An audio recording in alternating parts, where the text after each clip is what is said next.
He didn't throw her in a damp basement. He gave her the master guest suite with a panoramic view of the Pacific, a king-sized mattress, and a heavy oak door that only locked from the outside.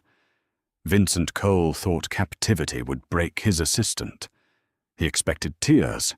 He expected desperate begging. What he didn't expect was Morrigan Willis organizing the suite's bookshelf by genre, auditing his financial ledgers with a stolen red pen, and looking at him, not like a monster, but like a man who was deeply, pathetically lost. The deadbolt engaged with a heavy metallic thud that vibrated through the floorboards. Morrigan Willis stood in the center of the room, her sensible beige trench coat still buttoned to her collar. She didn't rush the door. She didn't bang her fists against the polished wood. She simply watched the brass handle settle into its locked position, listening to the heavy, uneven footsteps of Vincent Cole receding down the hallway. The room was absurd. It smelled of lemon polish and expensive linen. Floor-to-ceiling windows offered a sprawling, unobstructed view of the jagged coastline, the ocean churning in dark, bruised colors under the twilight. There was a sitting area with plush velvet chairs, an ensuite bathroom, clad in slate-grey marble, and a bed large enough to sleep four comfortably. It was a gilded cage, but a cage nonetheless. 3 years. Morrigan had managed Vincent's life for 3 years.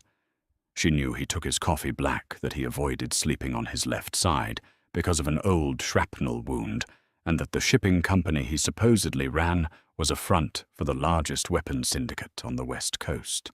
She had compartmentalized the blood. She handled the spreadsheets, the international wire transfers, the dry cleaning.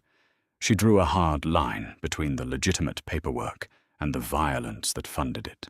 Until yesterday. Yesterday, the violence bled into the boardroom. A rival faction had breached the downtown office. Morrigan had been organizing the quarterly tax filings when the glass shattered. She remembered the deafening crack of gunfire, the sharp smell of cordite, and Vincent's hand gripping her bicep hard enough to bruise, dragging her down the emergency stairwell. He had killed 2 men in front of her. Not from a distance. Up close. Messy. Then he shoved her into the back of his armored SUV, drove 3 hours north to his fortified estate, and locked her in this room. Until I find the leak, he had rasped his face, smeared with someone else's blood. You stay here. You don't talk to anyone. You don't leave. Morrigan walked over to the window and pressed her forehead against the cool, reinforced glass. Down below, 2 men with rifles slung over their shoulders patrolled the perimeter of the cliffside. There was no way out. She took a slow, measured breath. Then she took off her trench coat, folded it neatly over the back of a chair, and went to inspect the bathroom. If she was going to be a hostage, she was at least going to wash her face. 24 hours passed. Then 48. The routine established itself with a sterile efficiency. Breakfast was brought at 8, lunch at 1, dinner at 7. The meals were delivered by an older, tight-lipped housekeeper named Clara, who always kept the door cracked just enough for the armed guard in the hallway to keep his eyes on Morrigan. Vincent didn't show his face until the evening of the 3rd day. The lock clicked. The door swung open. Vincent stepped inside, bringing the smell of stale tobacco and cold rain with him. He looked terrible. His tailored suit was wrinkled, his tie loosened, and dark, bruised circles hung heavy under his eyes. He carried a tumbler of amber liquid in one hand. He stopped just inside the doorway, staring at her. Morrigan was sitting cross-legged on the rug, surrounded by a dozen books she had pulled from the room's extensive library. She looked up, her expression entirely neutral. She didn't flinch. She didn't scramble to her feet. "Comfortable?" he asked. His voice was a low, gravelly scrape in the quiet room. "The water pressure in the shower is excellent," Morrigan replied evenly. "But the thermostat is stuck at 68 degrees. I'd appreciate a sweater if I'm going to be detained indefinitely." Vincent blinked. The casual administrative tone of her voice seemed to throw him off balance. He took a slow sip of his drink, his jaw tight. "This isn't a joke, Morrigan. I'm aware, Mr. Cole. I was shot at 3 days ago. I haven't forgotten." She closed the book she was holding and set it aside. "Have you found the mole?" "No." He ran a hand through his dark hair, leaving it standing on end. "It's someone high up, someone who knew the security rotation." "Have you checked the payroll discrepancies I flagged last month in the logistics division?" Vincent stared at her. "What? The logistics division?" Morrigan repeated, rising slowly to her feet and dusting off her slacks. "I sent you an email 2 weeks ago. Wyatt in accounting has been authorizing overtime for ghost employees. If you have a rat, they need funding. Ghost payroll is the easiest way to siphon cash without triggering an audit." Silence stretched between them. The sheer absurdity of discussing corporate embezzlement while she was locked in a bedroom seemed to finally hit him. Vincent let out a harsh, incredulous laugh. It lacked any real humor. "You're locked in my house against your will," Vincent said, taking a step closer. The sheer physical size of him usually intimidated people into silence. "You watched me put a bullet in a man's throat. And you want to talk about accounting discrepancies." Morrigan held his gaze. She saw the exhaustion eating at the edges of his control. "I am your executive assistant, Vincent. My job is to fix the messes you ignore. You locked me in here because you don't trust the people outside. Fine, but don't expect me to sit here and stare at the wall while your business bleeds out." He looked at her for a long, quiet moment. The aggression slowly leaked out of his posture, leaving only a bone-deep weariness. He looked at the neatly stacked books, the perfectly made bed, the absolute lack of panic in her posture. He had brought her here to control the variables, to keep the one clean thing in his life safe in a sterile box. But looking at her now, he realized the cage wasn't breaking her. It was just giving her a new office. Without a word, Vincent turned on his heel and walked out. The door slammed, the deadbolt engaged. Morrigan let out a long breath, her hands shaking just slightly now that he was gone. She walked back to the books, sat down, and waited. By the end of the first week, the dynamic began to shift. It started with a knock. Morrigan was sitting by the window watching the rain lash against the glass when the deadbolt turned. Vincent didn't just walk in this time. He hesitated at the threshold, an unspoken request for permission that shattered the illusion of his absolute authority. He was carrying a thick leather-bound folder and a sleek silver laptop. "You said you needed to look at the logistics files," Vincent muttered, not meeting her eyes. He walked over to the small writing desk in the corner and set the items down. "There's no Wi-Fi access on that machine. Hardline only to the secure local server. Don't try anything stupid." Morrigan walked over, picked up the laptop and flipped it open. "Thank you." Vincent didn't leave. He stood awkwardly by the door, his hands shoved deep into his trouser pockets. He watched her log in his eyes, tracking the swift, practiced movement of her fingers over the keys. "I need you to look at the port schedules, too," he said quietly. "Shipments are getting delayed. Customs is suddenly very interested in our routing." Morrigan didn't look up from the screen. "Pull up a chair. I'll need you to authorize the encrypted files." He hesitated, then pulled one of the velvet chairs over to the desk. He sat down heavily. The physical proximity was jarring. In the office, there was always a vast oak desk between them. Here, their knees nearly brushed. She could smell his cologne sandalwood and sharp citrus mixed with the ever-present scent of black coffee. For the next 3 hours they worked. It was entirely surreal. Outside the locked door, a criminal empire was tearing itself apart. Inside, it felt like a late-night strategy meeting. Morrigan combed through the data, ruthless and efficient, pointing out the glaring holes in his operation. "Wyatt is definitely your problem," Morrigan said, tapping the screen with the end of a pen. "Look at the timestamp on these transfers. They perfectly align with the security outages at the warehouse. He's selling your shipment schedules to the rival outfit." Vincent leaned closer to look at the screen. His shoulder brushed against hers. He went perfectly still. Morrigan froze, acutely aware of the sudden tension radiating from him. He didn't pull away. He stayed there, his gaze fixed on the numbers, his breathing shallow. The exhaustion in him was palpable. It was as if he was holding up a collapsing building with his bare hands. And for this one singular second, he just wanted to lean his weight on someone else. "Wyatt," Vincent said softly. His voice was devoid of anger. It was just tired. "I went to his kid's christening last month. In this line of work, loyalty is a line item on a budget, Vincent. It depreciates." He finally turned his head to look at her. They were inches apart. The cold, ruthless Mafia boss was nowhere to be found. In his eyes, Morrigan saw a terrifying, profound isolation. He was surrounded by hundreds of men who would kill for him, yet he had locked the only person he trusted in a guest bedroom. "Why aren't you screaming?" he asked. It wasn't a threat. It was a genuine broken question. "Every other person in my life is either trying to kill me, stealing from me, or terrified of me. I locked you in a room. You should hate me." Morrigan met his gaze, her expression softening just a fraction. "I don't hate you, Vincent. I think you're an idiot for thinking a lock on a door equals safety. But I don't hate you."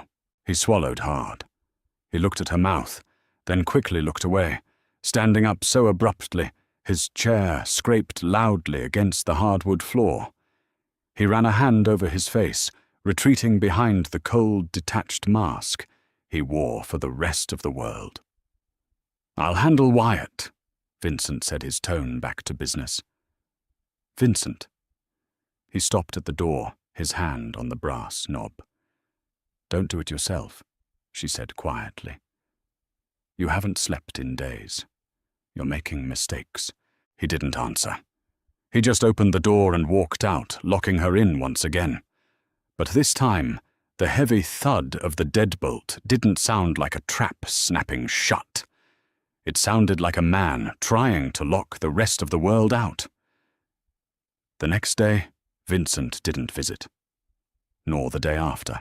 Morrigan worked through the remaining files on the laptop. She reorganized his offshore accounts, patched the holes in the supply chain, and waited. The silence of the mansion grew heavier. Clara, the housekeeper, brought meals, but refused to make eye contact. The guards outside the window seemed more agitated, their patrols tighter, their weapons unslung. Something was wrong. Morrigan felt the first real spike of fear since she had arrived. Not fear of Vincent. Fear for him. She hated herself for it. He was a criminal. He was her captor. But she had seen the man beneath the armor, the man who looked at spreadsheets to avoid looking at his own ghosts. On the fourth night since she had found the leak, the storm rolled in. Thunder rattled the reinforced glass of the suite. The wind howled off the Pacific, masking the sounds of the house. Morrigan was lying in bed, staring at the ceiling, sleep entirely elusive. At 2:15 a.m., the deadbolt slid back with a sharp clack. Morrigan sat up instantly, pulling the duvet to her chest. The door opened. Vincent stood in the frame, backlit by the dim hallway lights. He wasn't wearing a suit jacket. His white dress shirt was completely soaked through with rain, and a massive, blossoming stain of dark, wet crimson covered his entire left side. He didn't say a word. He took one step into the room, his knee buckled, and he collapsed heavily against the doorframe, sliding down the wood until he hit the floor with a wet thud. Morrigan didn't scream. The panic spiked in her chest, sharp and cold, but 3 years of handling Vincent Cole's catastrophes kicked in before the fear could paralyze her. She threw off the covers, her bare feet slapping against the cold hardwood as she sprinted to him. "Vincent!" She dropped to her knees beside him. He was breathing in shallow, ragged gasps. His skin was the color of old parchment, slick with rain and sweat. His right hand was clamped desperately over his left ribs, blood welling up between his fingers and dripping onto the expensive rug. "Wyatt! Had friends!" Vincent ground out his head, rolling back against the door. A bitter, bloody smile twisted his lips. "You were right. I made a mistake." "Shut up!" Morrigan snapped her voice, trembling but authoritative. "Move your hand." "It's messy, Morrigan. I said move it." She pried his rigid fingers away. The fabric of his shirt was torn, revealing a jagged, ugly bullet graze along his ribs. It was deep, bleeding profusely, but it didn't look like it had hit center mass. "You need a doctor," she said, already pulling the ruined fabric back to apply pressure with her bare hands. The heat of his blood was shocking. It coated her palms, sticky and vital. "No doctors!" he gasped, grabbing her wrist with surprising strength. His eyes, usually so cold and calculated, were wide and blown out with pain. "No hospitals. The house is compromised. I don't know who is left." He had come to her. In a mansion full of armed guards, in a world where he commanded an army, he had dragged himself to the locked room of his captive because she was the only person he knew wouldn't put another bullet in him. The realization hit Morrigan like a physical blow. The absolute, pathetic tragedy of his life. "Fine," she breathed, her jaw set. "Can you stand? Maybe. Get up. We need to get you to the bathroom. Now." It took agonizing minutes. She hauled his heavy arm over her shoulder, bearing a terrifying amount of his weight as he staggered across the room. He left a trail of dark, smeared footprints on the hardwood. When they finally reached the slate-gray bathroom, she lowered him onto the closed toilet seat. "First aid kit." "Where is it?" she demanded, tearing through the pristine cabinets. "Bottom drawer. Left side." He mumbled his chin, dropping to his chest. She found it. A heavy-duty trauma kit. It figured a man like Vincent would keep military-grade medical supplies in his guest bathrooms. She ripped it open, pulling out gauze iodine medical shears and a suture kit. "Take the shirt off," she ordered, turning back to him. He tried, but his left arm was useless. Morrigan didn't hesitate. She took the shears and cut the expensive silk shirt down the middle, peeling the ruined fabric away from his skin. His torso was a map of old violence. Scars crisscrossed his chest, and stomach faded white lines of knives, puckered divots of old bullet wounds. The new wound was a raw, bleeding trench along his ribcage. "This is going to hurt," Morrigan said, opening the bottle of iodine. Vincent looked up at her through half-closed eyes. "I know." She poured the antiseptic directly over the wound. Vincent let out a guttural, choked sound, his entire body going rigid. His good hand shot out and gripped her hip, his fingers digging into her skin like a vice as he rode out the blinding pain. Morrigan held her breath, refusing to pull away, letting him anchor himself to her. "Breathe, Vincent," she murmured softly, her tone entirely different from the sharp assistant she played. It was maternal, deeply human. "Just breathe. It's clean. I have to stitch it." She prepared the needle and thread with hands that shook violently. She wasn't a nurse. She was an administrator. But necessity was a brutal teacher. She knelt between his legs to get the right angle. "Look at me," she commanded. He lifted his heavy gaze to hers. "Keep looking at me. Don't look at the needle." She pushed the curved needle through his flesh, Vincent's breath hitched his grip on her hip, tightening to the point of bruising, but he didn't look away from her eyes. The silence in the bathroom was heavy, broken only by the storm outside and his ragged breathing. With every stitch, the barrier between them dissolved. The mafia boss and the assistant, the captor and the captive. It all washed down the drain with the bloody water. "Why did you come in here?" Morrigan asked quietly, her voice barely above a whisper, as she tied off the third knot. "Because—" Vincent rasped his eyes, dark and feverish, searching her face as if memorizing it. "If I was going to die tonight, I wanted the last thing I saw to be the only real thing in my life." Morrigan's hand stilled. Her heart, which she had kept locked behind ribs of steel for 3 years, gave a painful, treacherous thump. She looked down at his chest at the messy amateur stitches she had just sewn into his skin. She cut the thread, grabbed a thick part of gauze, and taped it tightly over the wound. "You're not a-dying tonight," she said, her voice thick with an emotion she refused to name. She stood up, grabbed a clean towel, and began wiping the blood from his chest, his arms, his neck.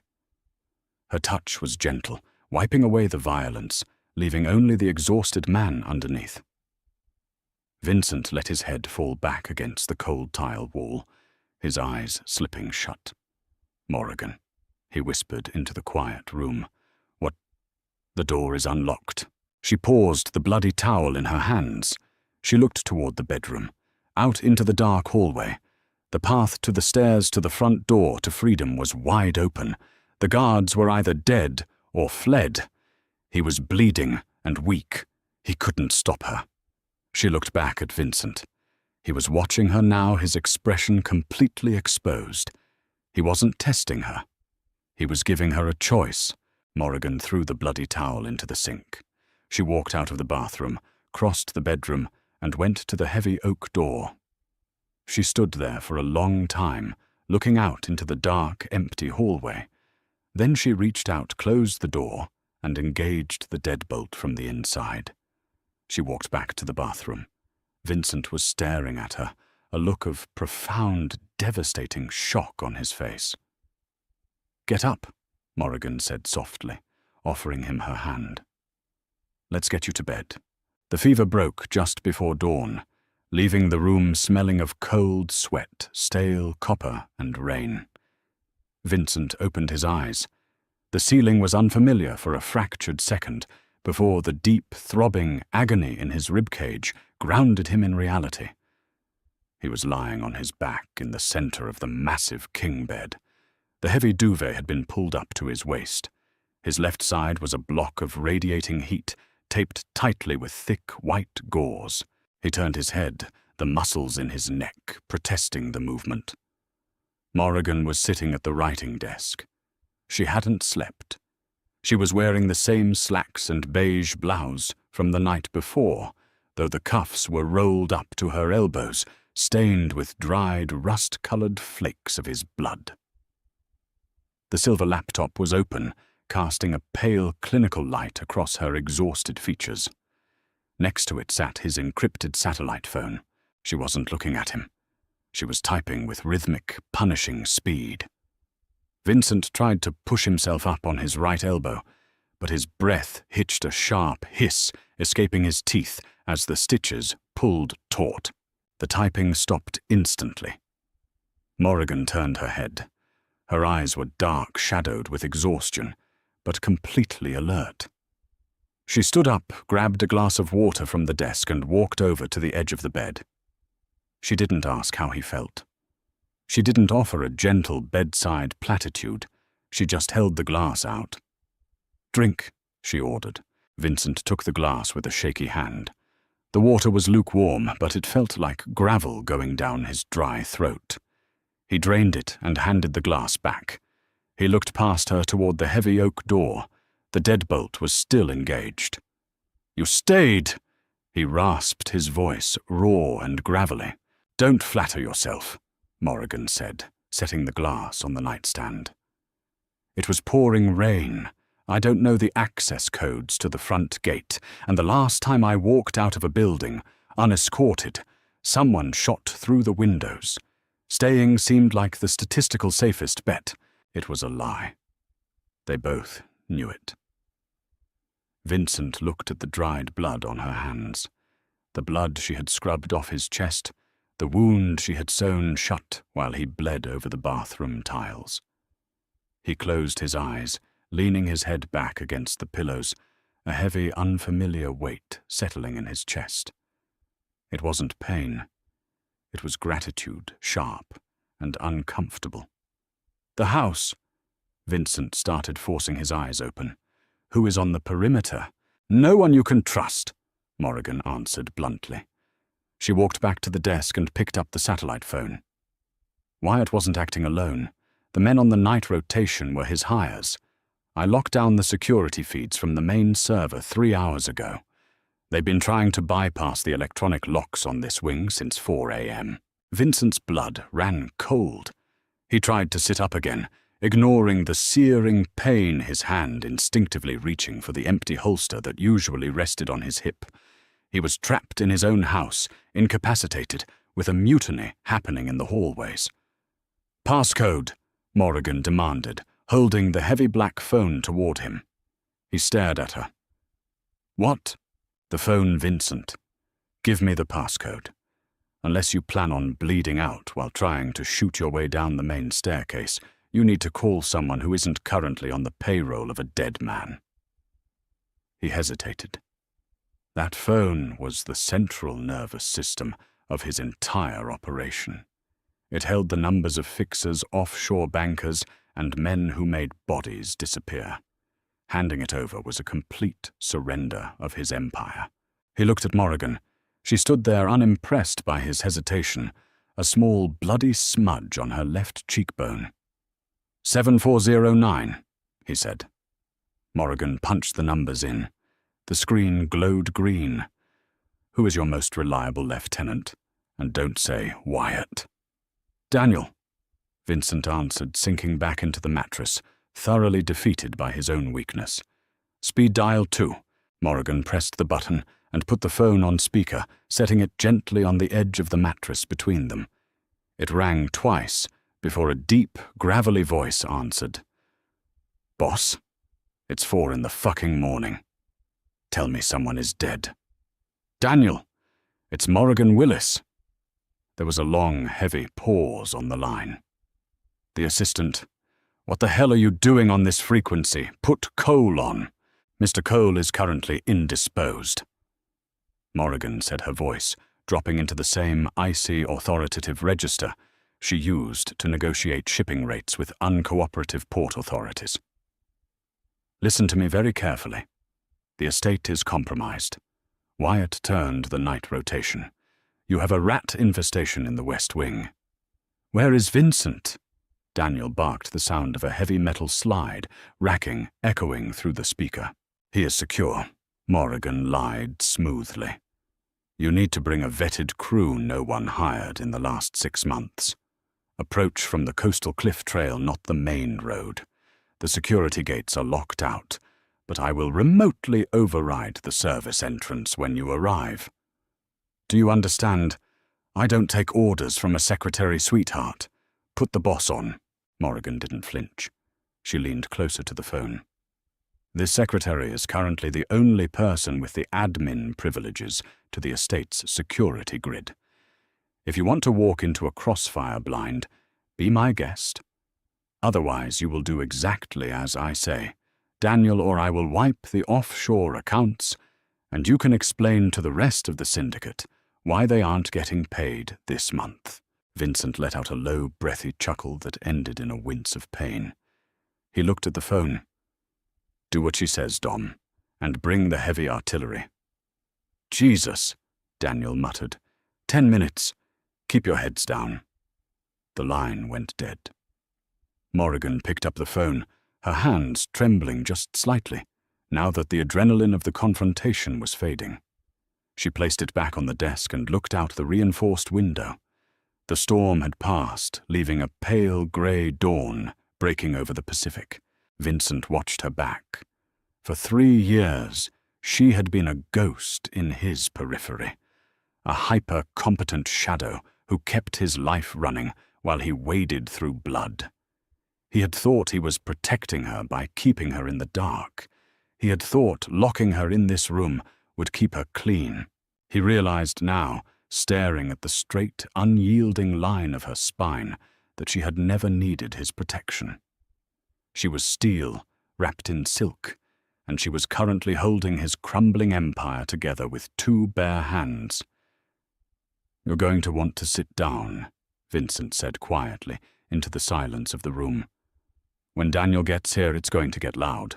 Morrigan didn't turn around. She just crossed her arms over her chest, gripping her elbows tightly.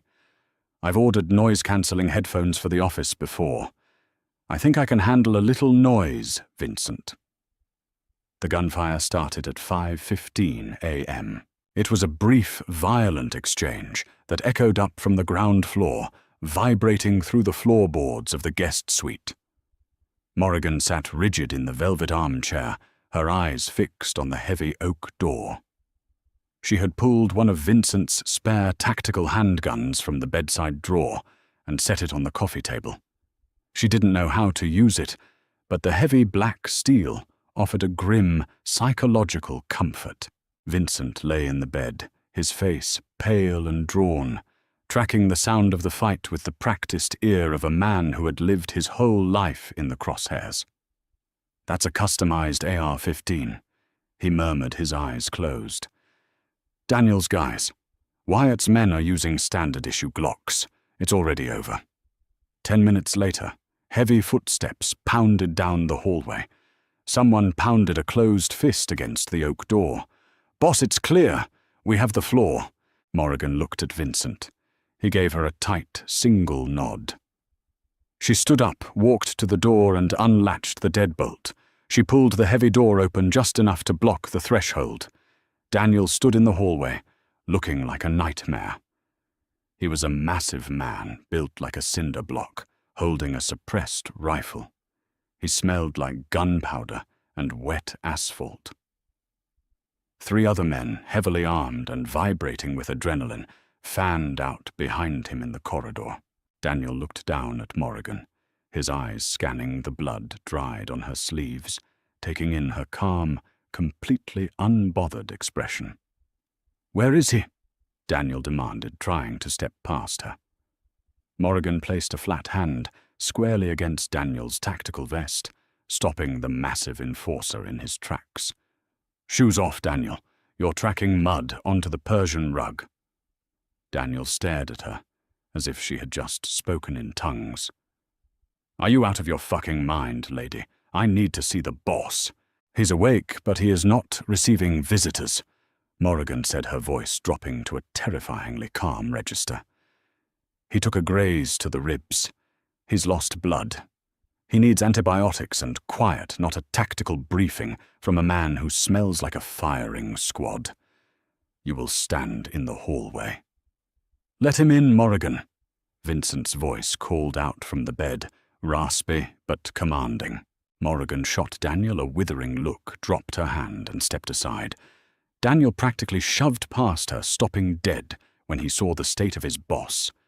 Vincent looked small in the massive bed, his skin grey, his torso wrapped in bloody bandages. The illusion of his invincibility was shattered. "Christ V," Daniel muttered, lowering his rifle. "How bad is it?"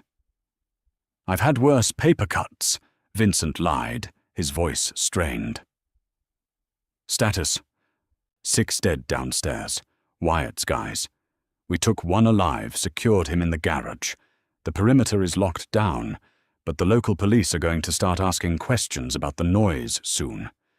We need to move you to the safe house."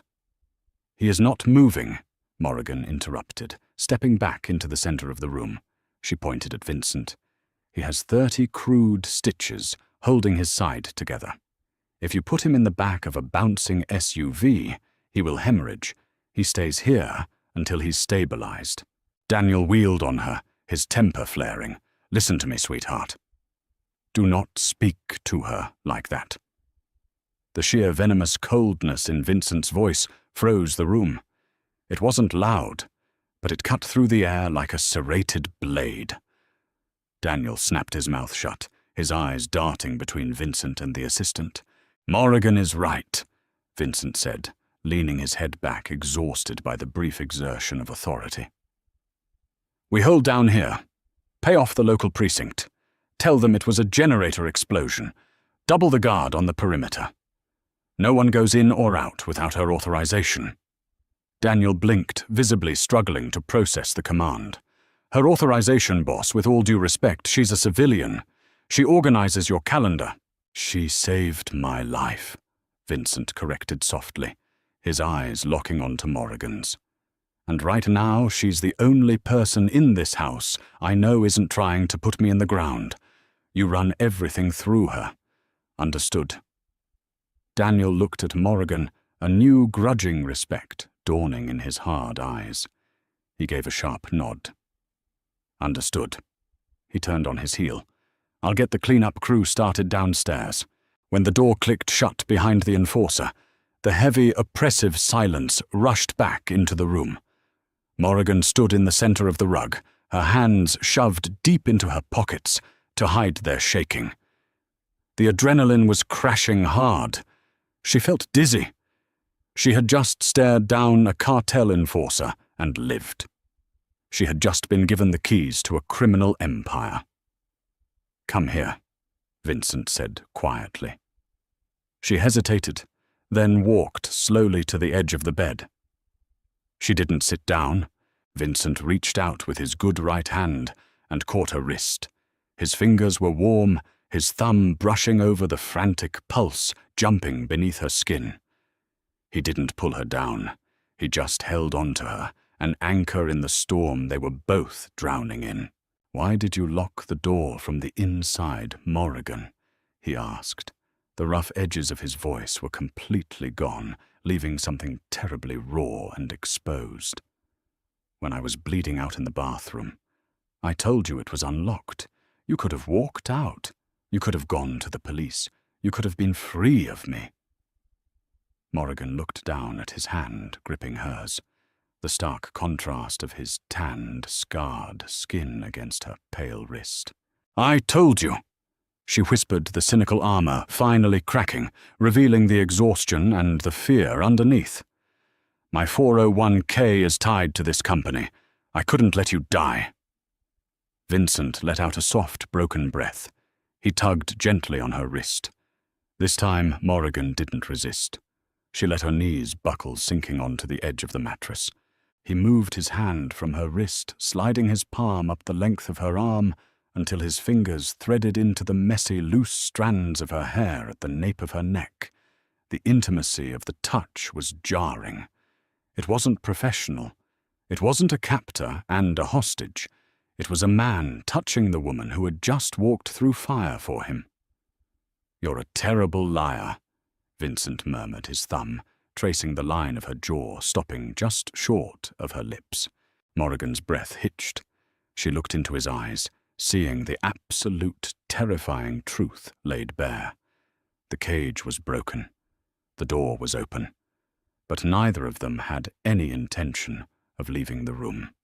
"Get some sleep, Vincent," she whispered, pulling back just an inch, though her voice trembled. "You have a war to run tomorrow." "Let them wait," he answered, his eyes sliding shut as his hand dropped heavily back to the sheets. Let them all wait. By noon the next day, the guest suite had become a command center. The mahogany desk was covered with 3 open laptops, their cables stretching across the Persian rug. The scent of antiseptic and dried blood mixed with the bitter aroma of black coffee. Vincent rested against a pile of pillows. His color had improved slightly, but the strain around his mouth revealed the pain from the stitches in his side. Coffee in hand, he watched quietly as his assistant rebuilt his empire. Morrigan was on the phone. Not the encrypted satellite brick, but a standard burner cell. She had an earpiece in her fingers, flying across the primary laptop's keyboard. "I don't care if the harbour master wants a higher cut this month. Arthur Morrigan said, her voice a flat, deadpan drawl. "Tell him the West Side docks are currently undergoing a structural review. If he stalls the cargo containers for another 24 hours, I will personally see to it that the Port Authority receives an anonymous, highly detailed ledger of his off-the-books dock fees." "Yes. Tomorrow morning. Thank you." She ended the call, tossed the burner onto the bed next to Vincent's legs, and picked up a pen to cross a line off a legal pad. "Remind me never to ask you for a raise," Vincent murmured, taking a slow sip of his coffee. Morrigan didn't look up. Arthur is a middle management bureaucrat masquerading as a tough guy. He folds the second you threaten his pension. A heavy knock rattled the oak door. "Enter," Morrigan commanded. The deadbolt clicked open. Daniel stepped into the room, followed by two men Vincent recognized immediately. Leo and Carmichael. They were two of his top lieutenants, the men responsible for keeping the street-level operations running smoothly. They stepped into the plush, pristine guest suite and immediately looked entirely out of place. They looked at Vincent, their eyes lingering on the bandages peeking out from beneath his unbuttoned shirt. Then they looked at Morrigan, who was currently tapping a red pen against her chin. "Boss," Leo said, his tone thick with forced respect. "Good to see you breathing. Dom said it was a close call." "It was," Vincent replied evenly. He didn't sit up further. He didn't project physical dominance. He just gestured slightly with his coffee mug toward the desk. "Morrigan is getting us back online. You report to her until I'm out of this bed." Carmichael, a wiry man with a neck tattoo and a notoriously short temper, let out a harsh bark of laughter.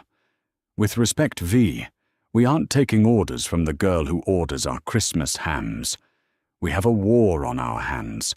The rival outfit, the Morettis, they're hitting our stash houses. We need to push back hard. Bullets, not spreadsheets." Vincent's eyes went flat. He opened his mouth to speak, to shut Carmichael down, with a threat that would end his career. But Morrigan beat him to it. She stood up. She didn't raise her voice. She simply walked around the desk, picked up a manila folder, and flipped it open. "Mr. Carmichael," Morrigan said, leaning her hip against the edge of the mahogany wood. "You oversee the distribution warehouses in the valley, correct?" Carmichael scowled. "Yeah, so according to the inventory logs from the last 3 quarters, you have a shrink rate of roughly 11%. You reported it as standard loss police seizures, damaged product, street-level theft."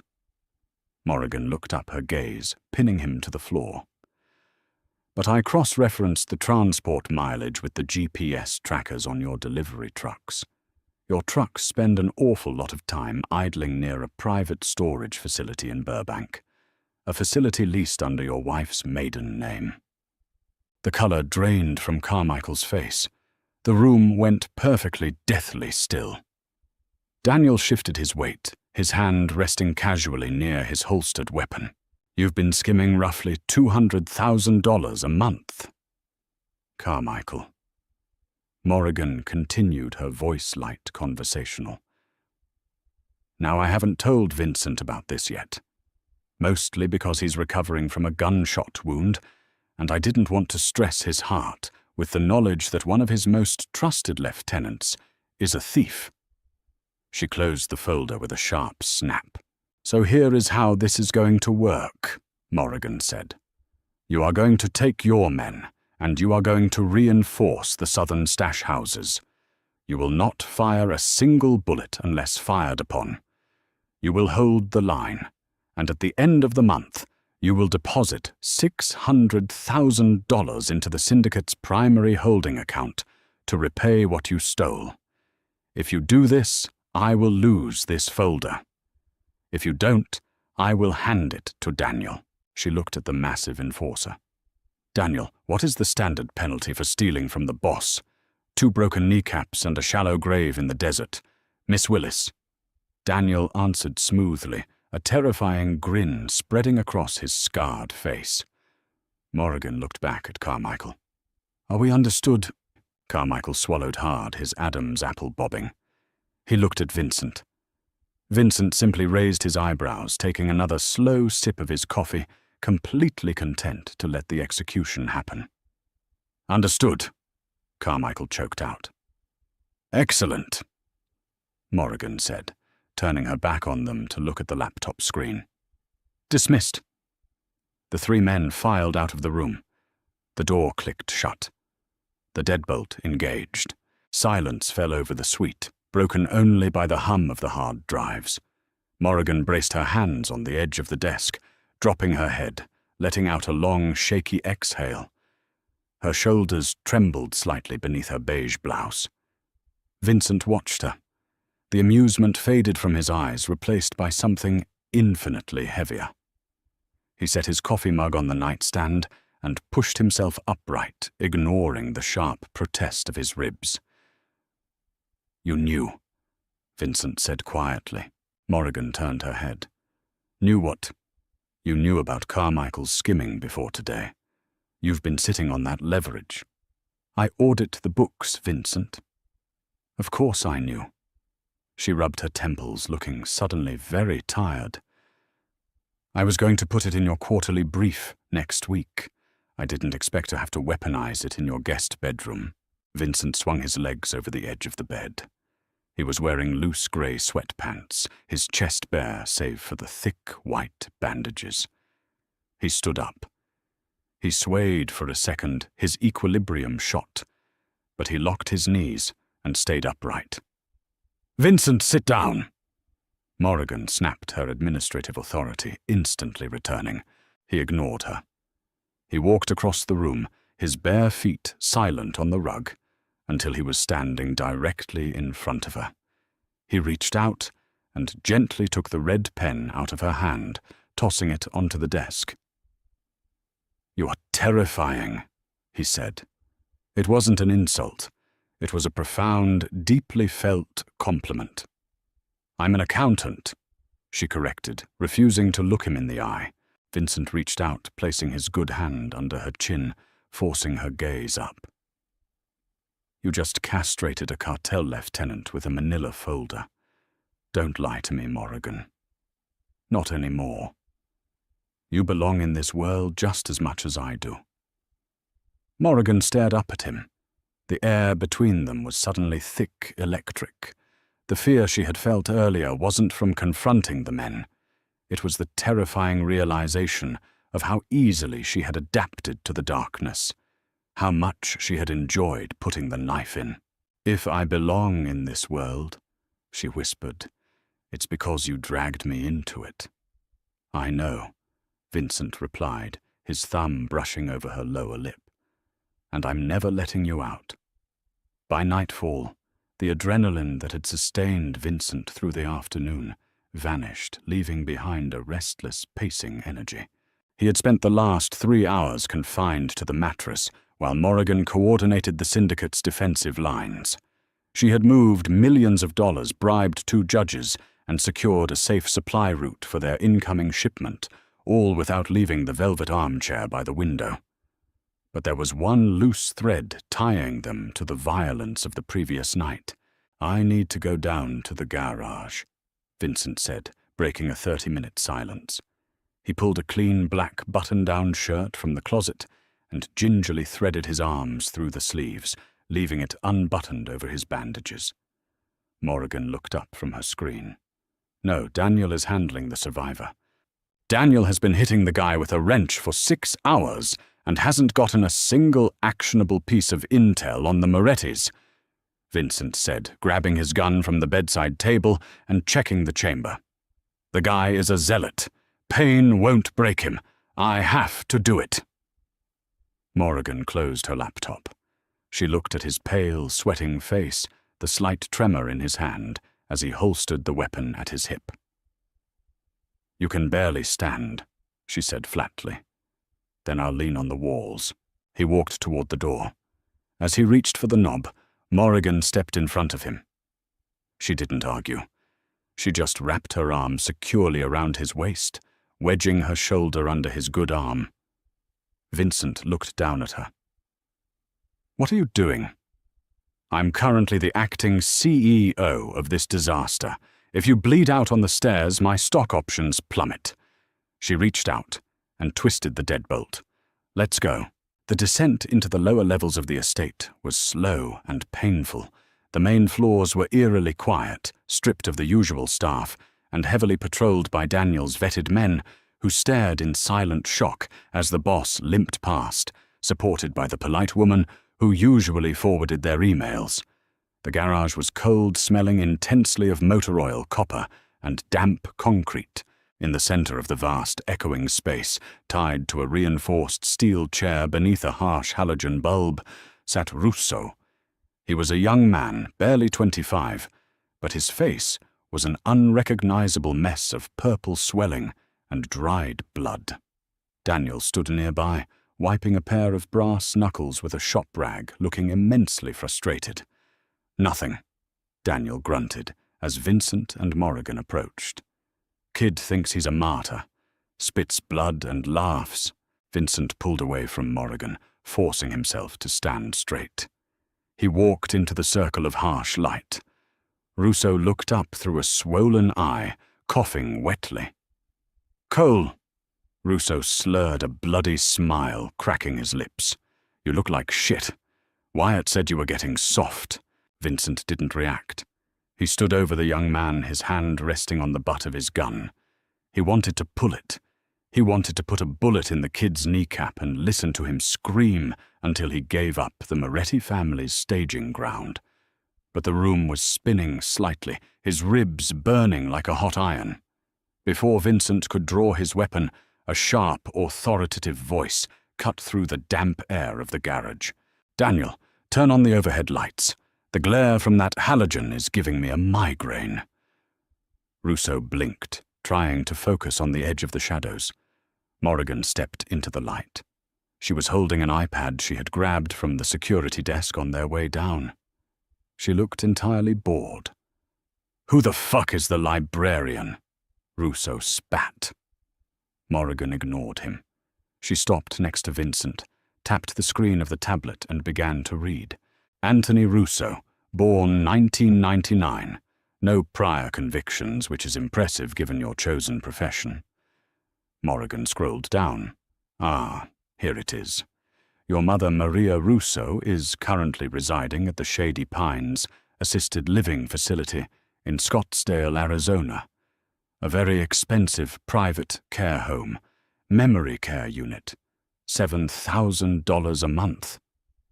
Russo's bloody smile vanished. He strained against the zip ties holding his wrists to the chair. "Don't you talk about my mother, you bitch." Morrigan didn't even blink.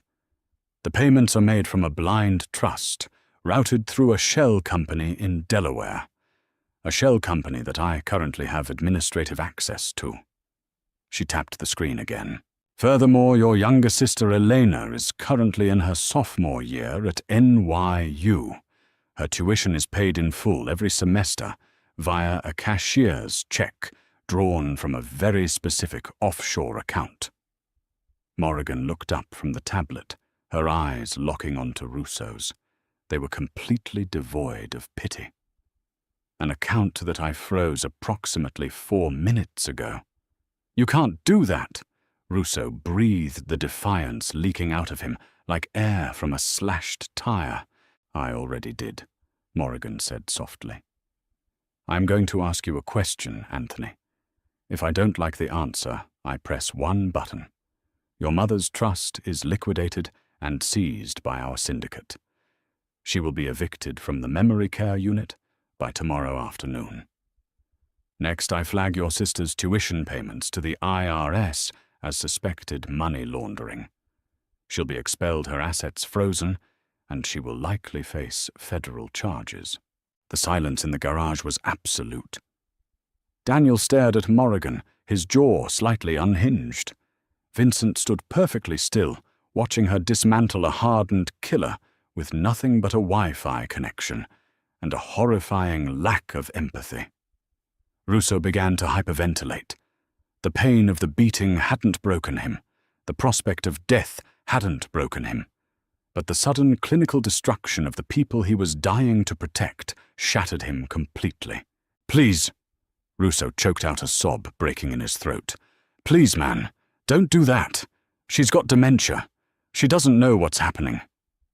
"Where are the Morettis staging their hit squad?" Morrigan asked, her voice an icy, immovable wall. "The old canning factory," Russo wept, his head dropping forward. "Pier 47. They have 30 men down there. They're waiting for the signal to move on the estate." Morrigan tapped the tablet, locking the screen. She looked at Daniel. "Pier 47. Go." Daniel didn't hesitate.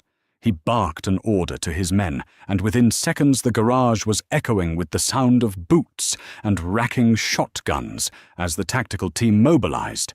Morrigan turned around and walked out of the circle of light, heading back toward the stairs. Vincent followed her. He didn't look at Russo again.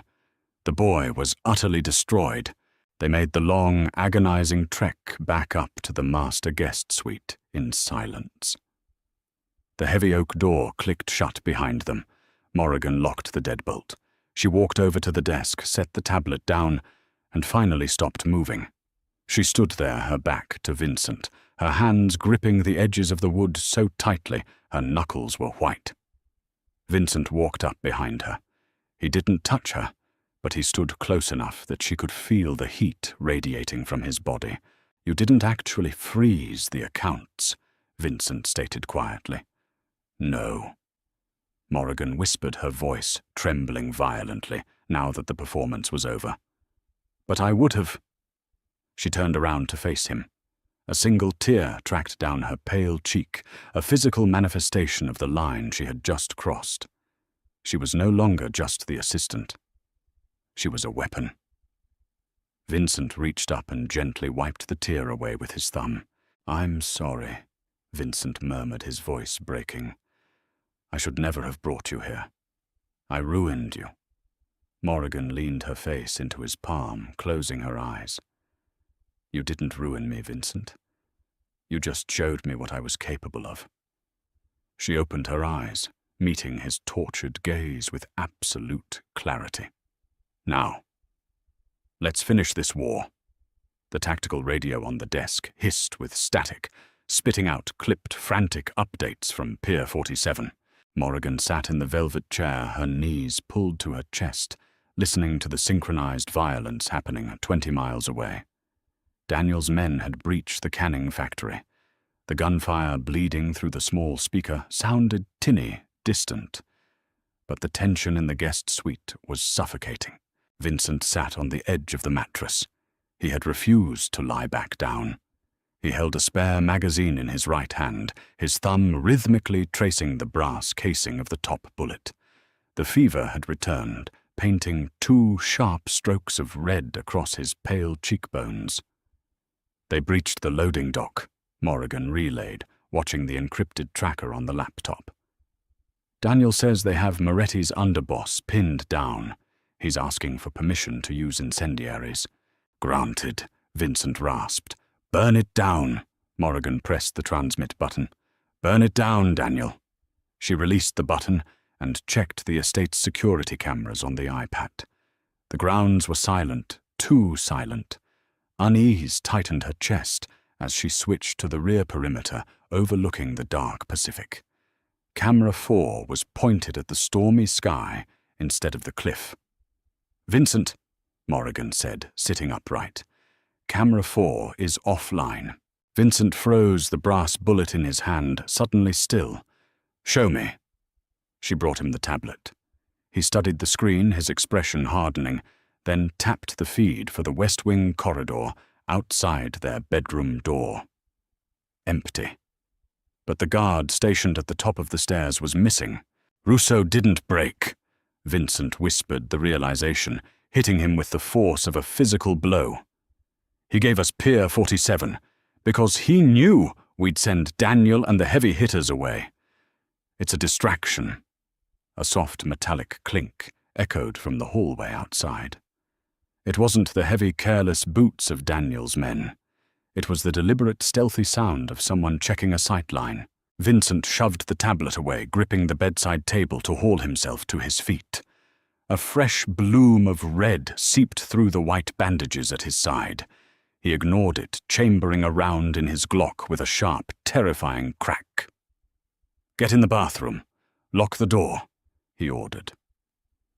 The exhaustion was completely gone from his voice, replaced by the lethal, cold-blooded instinct that had kept him alive in this world for a decade. The bathroom door is hollow core. Morrigan fired back, her heart hammering against her ribs. She didn't retreat. She walked to the desk, grabbed the spare tactical handgun he had left there earlier, and wrapped both hands around the textured grip. It was incredibly heavy. The bedroom door is solid oak, reinforced with steel. It's the only thing that's going to hold. Morrigan put the gun down.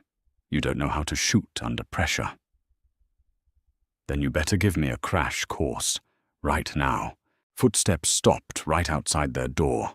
A shadow blocked the sliver of light beneath the threshold. Vincent moved with agonizing slowness, pressing his back against the wall next to the doorframe. He leveled his weapon at the wood. He looked at Morrigan, standing 10 feet away in the center of the room, her stance wide, the gun pointed directly at the brass handle. She was terrified. Her knuckles were white, but the barrel of the gun didn't waver a single millimeter. "Aim for the center of the mass," Vincent said quietly. "The recoil is going to snap your wrists up. Brace your elbows, squeeze the trigger. Don't pull it. Center mass, brace elbows, squeeze," she repeated mechanically. The handle jingled. Then a heavy, suppressed gunshot hit the locking mechanism. The wood splintered. The deadbolt, however, held fast. Whoever was on the other side cursed in Italian. "They're going to kick it," Vincent murmured. "Wait for the breach." Thud. The door groaned on its hinges. Thud. The steel frame began to buckle. The sheer force of the assault shook the floorboards. Morrigan swallowed the bile rising in her throat. 3 years of spreadsheets. 3 years of organizing galas and filtering phone calls. It all reduced to this singular violent point in time. Crack. The door violently swung open, rebounding off the wall. A man in black tactical gear stepped into the threshold, a suppressed submachine gun raised to his shoulder. He looked toward the bed first. It was a fatal mistake. Vincent fired twice. The shots were deafening in the enclosed space. The man jerked violently, falling backward into the hallway, but a second man immediately stepped over his body, swinging his weapon into the room. He tracked Vincent, recognizing the boss raising his barrel. Morrigan didn't think. The civilized, rational part of her brain completely shut down, overridden by a primal, desperate need to keep the man bleeding against the wall alive. She squeezed the trigger. The gun bucked violently in her hands. The concussive blast rattled her teeth. The bullet hit the second man squarely in the chest. He staggered his finger, tightening on his own trigger, spraying a frantic, uncontrolled burst of bullets into the ceiling plaster. Morrigan fired again. And a third time. The man collapsed in a heap of black canvas and blood. Silence crashed over the room. The air reeked of cordite and burnt metal. Morrigan stood frozen, the smoking gun trembling in her hands. Vincent lowered his weapon and looked at the 2 bodies in the doorway before sinking heavily against the wall. Morrigan dropped the gun and rushed to him, falling to her knees. Her shaking hands searched his chest for fresh wounds. "Did they hit you? Vincent, look at me. Did they hit you?" He caught her bloody, trembling hands in his. He was smiling. It was a ragged, exhausted, entirely genuine smile. "I'm fine," he breathed, pressing his forehead against hers. "I'm right here. You got them, Morrigan. You got them." She let out a choked, ragged breath, collapsing forward against his uninjured shoulder. She gripped the fabric of his shirt like a lifeline. He wrapped his arm around her, holding her tightly against his chest in the ruins of the master suite. The cage was broken. The door was blown wide open. But the rest of the world ceased to exist. By 8 a.m., the estate was secure. Daniel had returned from the pier in a blind rage, realizing the deception, and his men had scoured the cliffs, eliminating the remaining Moretti hitters. The war wasn't completely over. Mob wars took months to fully die out, but the Moretti family had been dealt a fatal decapitating blow. The guest suite was a disaster zone. The door hung precariously from one bent hinge. The carpet was ruined. A team of private trauma medics had finally been allowed into the room. They had restitched Vincent's side, pumped him full of broad-spectrum antibiotics, and administered a heavy dose of morphine. He was lying in the bed, his color returning the sharp edge of pain, finally dulled by the narcotics. Morrigan sat in the velvet chair. She had changed into a clean pair of jeans and an oversized black sweater she had found in Vincent's closet. The blood was washed from her hands, but she still felt the phantom stickiness between her fingers. She held the silver laptop on her knees. The medics packed up their bags and filed out of the room, leaving the two of them alone. Vincent rolled his head on the pillow to look at her. "You should leave." Morrigan stopped typing. She looked up. "Excuse me." "The door is gone," Vincent said, his voice slow and heavy from the morphine. "The estate is secure. Daniel will have a driver take you wherever you want to go. I'll wire 10 million into that Cayman account you set up last year. You can disappear. You don't have to stay in this." Morrigan carefully set the laptop on the coffee table. She stood up, walked over to the bed, and sat down near his hip. "Do you want me to leave, Vincent?" she asked quietly. He looked at her, his dark eyes tracing the tired lines around her mouth, the stubborn set of her jaw. He thought of her staring down Carmichael. He thought of her hands on his chest, sewing his flesh together. He thought of her pulling the trigger to save his life. "No!" he confessed the word tearing out of him. "I want you to stay. I want to build a cage out of iron and keep you in it, so no one can ever touch you again. I want to ruin you completely." Morrigan didn't flinch. She reached out, sliding her hand into his hair, her fingers dragging lightly against his scalp.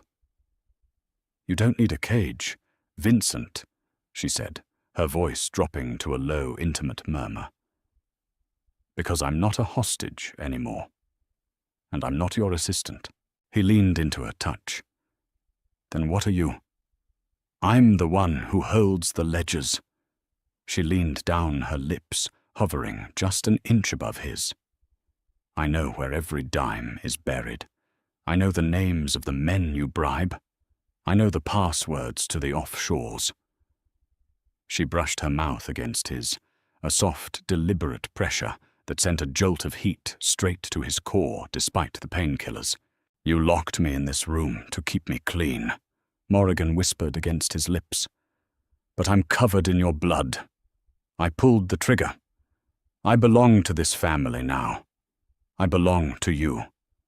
And you belong to me." Vincent reached up his good hand, gripping the back of her neck, pulling her down fully. The kiss wasn't gentle. It was a collision. It was desperate, bruised, and tasting of coffee and survival. It was the sealing of a pact. He had thought he was the monster dragging her into the dark. He hadn't realized she was perfectly capable of navigating the shadows on her own. When they finally broke apart, both of them breathing heavily, Vincent let out a low, rough laugh. "Tomorrow," he said, tracing the line of her cheek, "we restructure the entire organization. No more middlemen. We consolidate." Morrigan smiled. It was a sharp, dangerous thing. She picked up his encrypted phone from the nightstand and placed it squarely in his palm, wrapping her fingers over his. "Rest today, Vincent," she ordered softly. "Tomorrow we take over the city, and that is how you rewrite the rules of power." Morrigan didn't just survive the cage, she took over the entire operation, proving that the deadliest weapon in a mafia war isn't a gun. It's the woman who controls the money. If this gritty, intense dive into dark romance kept you on the edge of your seat, smash that like button right now. Share this story with your friends who love morally grey characters and unstoppable heroines. Don't forget to subscribe and hit the bell icon so you never miss our next deep dive storytelling session. Who would you trust with your empire? Let me know in the comments below.